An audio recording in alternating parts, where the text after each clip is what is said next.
நிக்குதுன்னு பாருங்க. ஷர்ட் விடுங்க. இப்ப வேட்டி இடுப்புல நிக்குதா? செமையா கட்டி விட்டுருக்க. இந்த மாதிரிலாம் எனக்கு கட்ட வராதெல்லாம் முடிவு பண்ணிடாத. சப்போஸ் உனக்கு புடவை கட்டணும்னா நான் கட்டி விடுறேன். நான் தான் ஆல்ரெடி புடவை கட்டிட்டேனே, அப்புறம் எதுக்கு ஹெல்ப்? இப்ப சொல்லமா, பொதுவா சொல்றேன். ஓ சரி சரி, நல்லா தான் கட்டியிருக்கேன். ஆமா, போலாமா? டைம் ஆயிடுச்சு, வாங்க. போலாம் போலாம். ரொம்ப அவசரம். வா. வெயில இருக்கிற பொழுதுல வா நினைக்கிறேன். நல்ல நேரம் போயிட்டு இருக்குடி. சரி. காவேரியே வேற ஏதாவது வேணுமா? மாப்பிள்ளையும் வா போ. சரி பாட்டி. வந்துட்டோம். பாருங்க.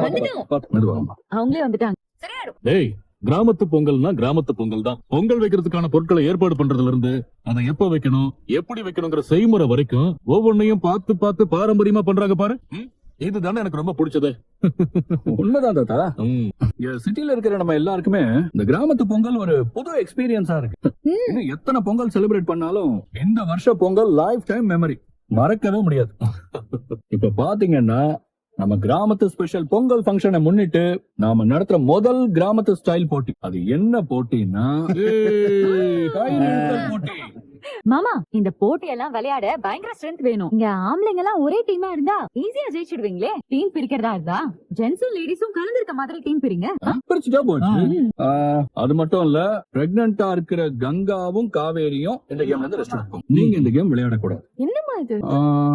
ஓகே, யமுனாவும் நிவேனும் இந்த பக்கம் வாங்க.